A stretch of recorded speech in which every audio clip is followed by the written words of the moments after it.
welcome you to the Royal London Theatre here in London, England, for a much-anticipated main event. 12 rounds of welterweight action. This should be a really good matchup here tonight. All that energy that we saw almost boiled over at the weigh-in yesterday. Now it gets to explode here in the ring. Fighting out of the black corner, the Beast.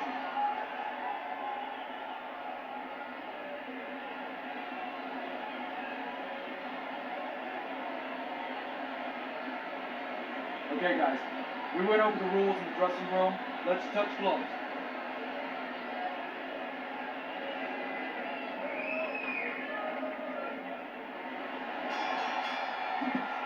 Round 1 of 12. Stick and move.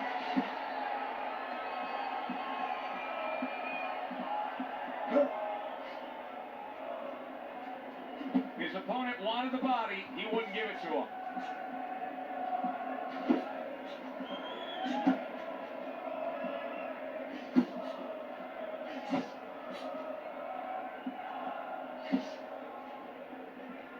Seconds to go here in this round.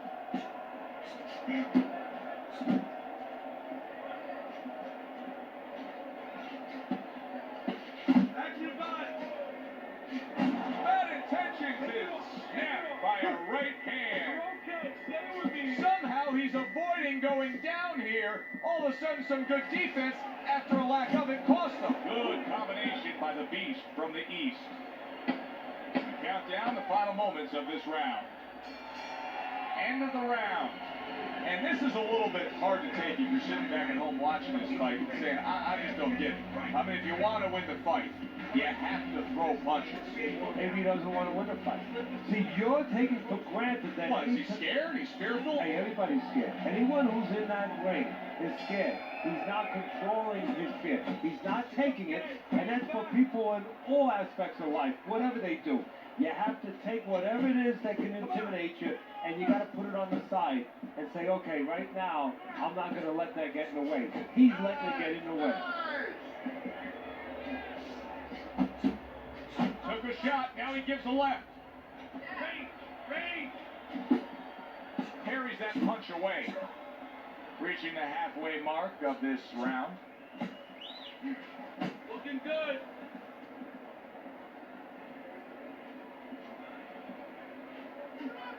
Bad intentions is swinging and missing like he's at bat right there. That punch was nowhere near his opponent. Nice block by Bad Intentions.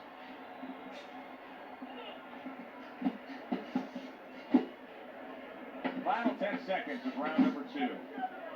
A little give and take, and here comes the left hand. And that's the end of round 2. The Beast is back in his corner now, probably reflecting on what was a very solid round. Now, he didn't overwhelm his guy with a quantity of punches, but he was so effective with what he did before. Yeah, you're right. You know, a lot of times people think that the muscles that count the most in any sport, and especially in this sport, such a difficult sport, is, you know, the biceps, the physical things that you see, you know, the chest, the back. You know, this guy's got the strong muscle up top, you know, over his shoulders, in between his shoulders, his brain. And that's why he's picking the spot so well. That muscle is serving him to win this fight right now. Now he ties up there.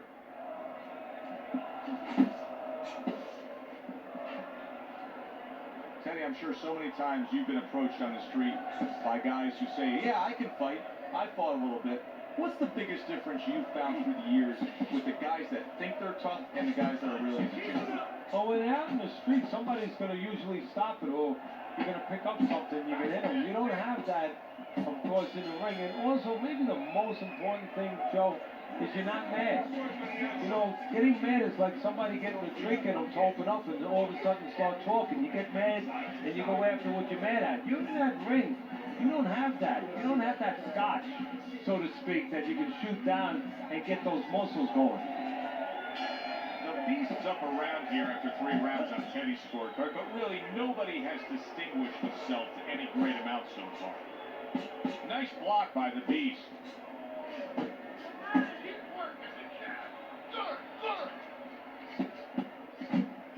Here's one for you now, he says. Right back with the left hand. Tried to land that upstairs and was off the mark. 90 seconds to go in round number 4. Body shot.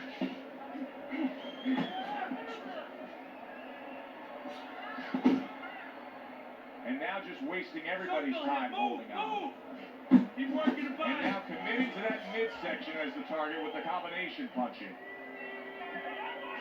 Step to the side and then lands the counter. Yeah, disappear on him, and then all of a sudden appear on him.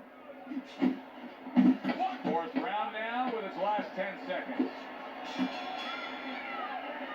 This round comes to an end. A round in which this fighter threw a lot of punches, didn't land a lot of punches. I'll tell you, what advice can you give to him if you're the trainer? Well, first of all, deal with the psychological part. Joe, don't forget, 75% of this game is psychological. Don't let him get discouraged, because even though he's not going to say nothing, in his head he's starting to get discouraged. Just say to him, hey, listen, you're going to catch him. Let's shorten him up a little bit. And you know what? He's moving his head, so go to the body. Because now you're going to hit him a little in the body, because the body's not moving. The Beast is making for a very frustrating round now for his opponent, because he's moving so much. He's really utilizing that ring and showing that he's got the better footwork. Yeah, he's doing what the old timers would say, Joe. He's giving angles, keeping his opponent off balance. His opponent is strong, but he needs to be set to punch. He's making sure he doesn't allow him to get set. Doesn't give him that kind of landscape. So accurate. Jab, uppercut combination.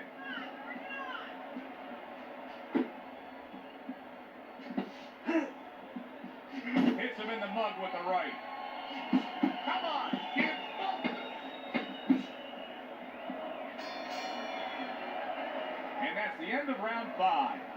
The Beast corner knows that their fighter still has much more to do. You cannot just sit back and be content on the stool securing a lead. You have to go out and earn a win.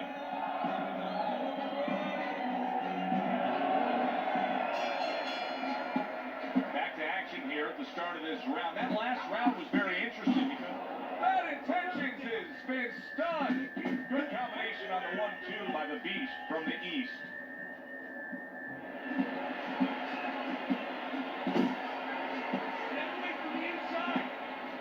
He gives as well as he takes. You saw it on that exchange. Well, his opponent is opening up and coming forward, so I would think there's some opportunities that exist. Yeah, I think some counter-punching opportunities. Opportunities not on the front end, but on the back end.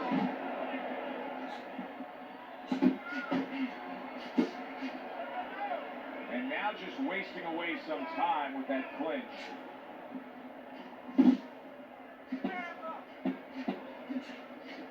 Not what he was looking for. That's a miss right there by Bad Intentions.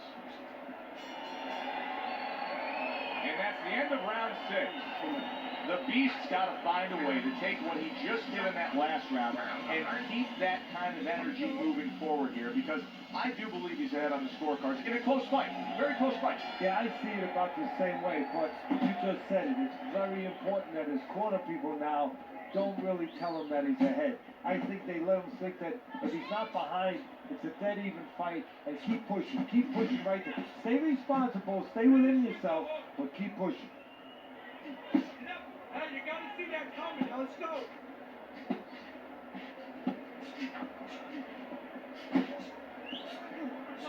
Wow, a big flush blow, the left hand by the Beast from the East. 1-2. Little double jab to the head. The Beast's way off the mark. That punch didn't have a chance. Why is his opponent struggling so much here? Why can he not land a clean headshot? Well, one reason is his opponent is moving his head. He's doing a good job of being elusive, but there's no change. He's just throwing straight, naked punches at him.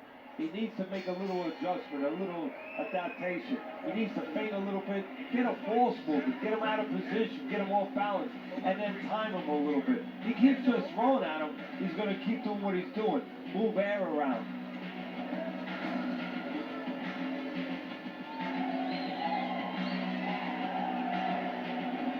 The Beast has Been in control of this fight here in these middle rounds. He's built a slight lead on your scorecard as we start round number 8. But Teddy, we often talk about focus. This is where it comes into play, of not just blowing it. No, this is what the old timers used to say when they used to remind you. They used to say to me sometimes, you know, there's no 3, 4, 5 round title fights.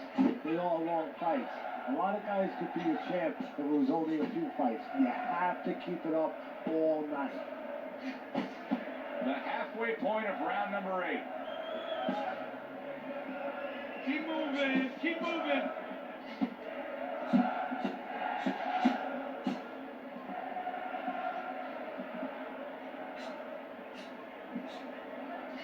Pulls the trigger right away with the left hand after getting tagged himself.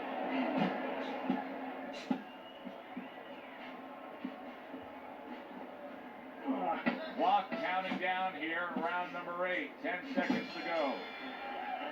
Well, as that round comes to an end, it gives us a moment to kind of reflect on this overall fight. Teddy, my thoughts are pretty clear cut. This is the kind of fight that just takes on a personality of its own. This is an all-out war. Yeah, this is kind of like watching a guy who's not on a budget.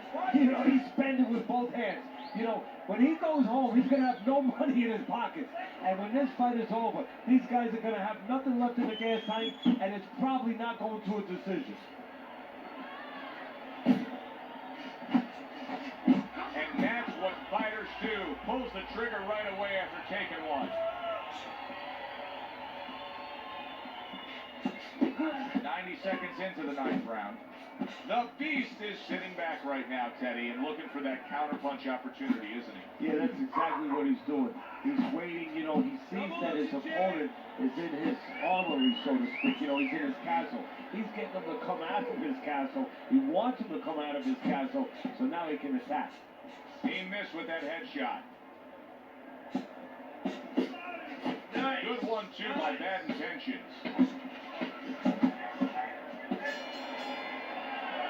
The Beast is corner knows the situation here. Yes, we're up in a close fight, but anything can happen that can turn things around and go against us. Good jab.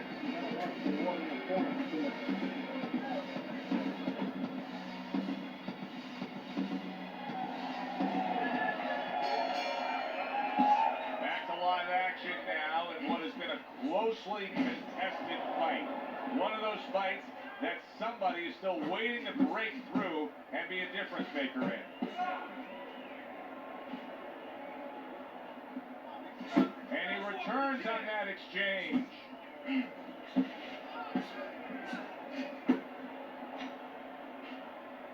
Come on, kid.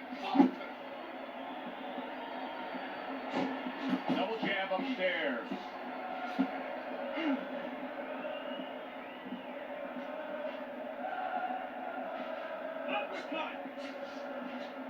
Oh, he just misses with that headshot.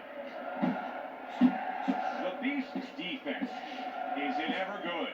Look at how easy he's able to block those punches.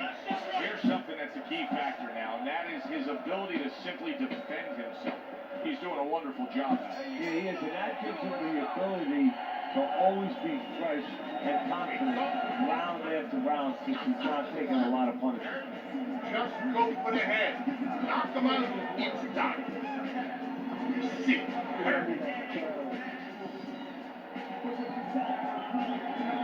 All right, championship rounds, Teddy. I see it on your scorecard. The Beast's lead is not that substantial here. We have only a few rounds to go. How's he going to pull this out? He's going to see the finish line. You know, no different than a runner, you know, coming to that point. He hasn't been able to see it. It's been grueling. It's been tough. And all of a sudden he sees the finish line. Kick it into third, fourth gear, and take it home.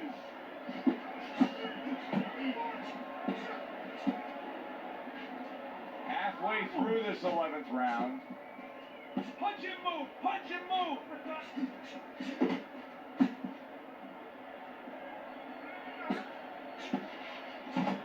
Well-targeted two-punch combo by the Beast from the East. Keep your head moving.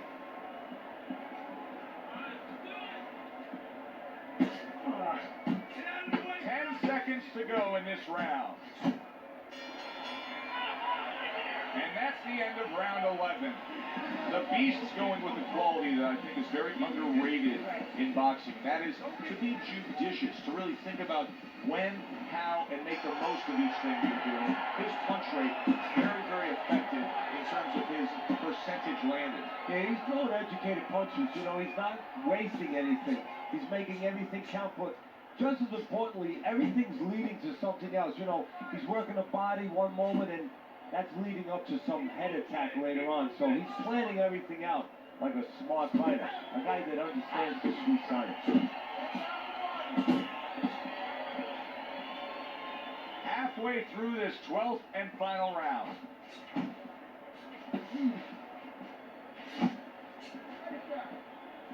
All right, here we go. Last 60 seconds of the fight. He took a shot, but he gives one of his own. A left hand scores. Okay, good defensive skill. Last 10 seconds of the fight. That was a dominating performance tonight. Yeah, this is one you would think there's no drama in the leading up to the scorecards. Let's hear those scorecards. Send it up to the ring.